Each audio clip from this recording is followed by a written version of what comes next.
I'm Forrest Saunders, standing in front of the state capitol. He is one of the most powerful political figures in Florida politics.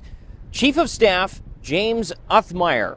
Typically, he's working behind the scenes, but now he's in the spotlight trying to defeat Amendment 4. Here's why. As millions of ballots pile up, an effort to reverse Florida's 6-week abortion ban, taking the state to viability, about 24 weeks, hangs in the balance. Because if you read it, they don't define any of the terms that they're using in the amendment. You already know Florida's governor isn't a fan, but so is the man behind the man, DeSantis' chief of staff, James Othmeyer. You're the chief of staff. Why are we talking about amendments in the first place?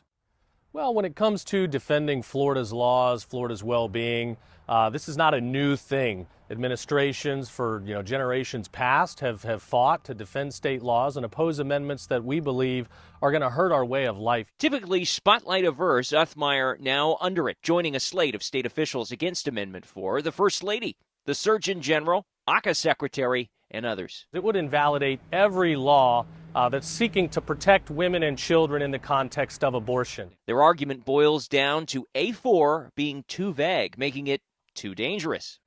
The whole thing, just 39 words, no definitions for viability or health exceptions as determined by a, quote, healthcare provider. It preserves parental notification but says nothing about consent. So this would be no doctors, no limits, abortions at any time, really for almost any reason. Now, A4 supporters have pushed back, saying state code already has definitions, even believing consent remains protected, though it would likely take a lawsuit or two to suss it all out. And beyond that, A4 backers have another big issue. Why are government officials involved in the first place? Lately, you've probably heard a lot of misinformation about our abortion laws. Florida running PSAs like this, defending the state's 6-week ban, as Florida Health sends letters to TV stations threatening criminal action for running supportive A4 ads that the state deems false. There's litigation ongoing. I won't get into all that. The letters that were sent out were cautioning stations that you have dishonest material that's being disseminated.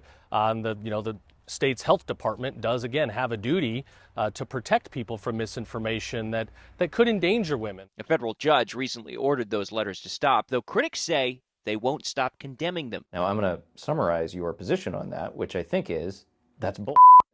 Is that fair? That's fair. Bull and illegal.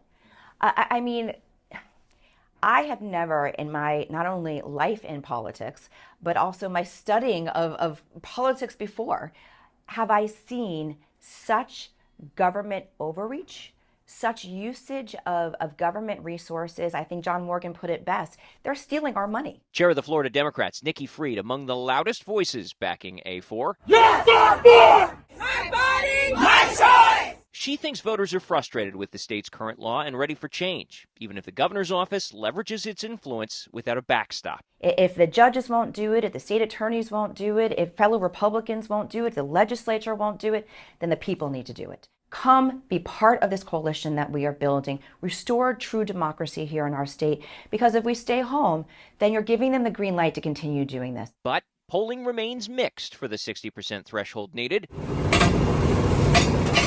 And Othmeyer remains equally driven in his mission. We've spent the last 6 years working to make Florida kind of the beacon of hope for the rest of the country. I don't think people want us to become this tourism hotspot for abortions. And because this goes into the Constitution, again, it would be permanent. We would be dealing with this likely forever. So if we have a problem, we need to address it now. Now, the polls have been all over the place, mixed. Some showing it's got enough support, some showing it's underwater. But what I can tell you is the vibe out there. The governor's office feeling fairly confident that they've got this thing in the bag and that Amendment 4 will be defeated. You compare that to some with the Yes on 4 team. They are feeling very anxious in these final days. But of course, we won't know what happens until November 5th.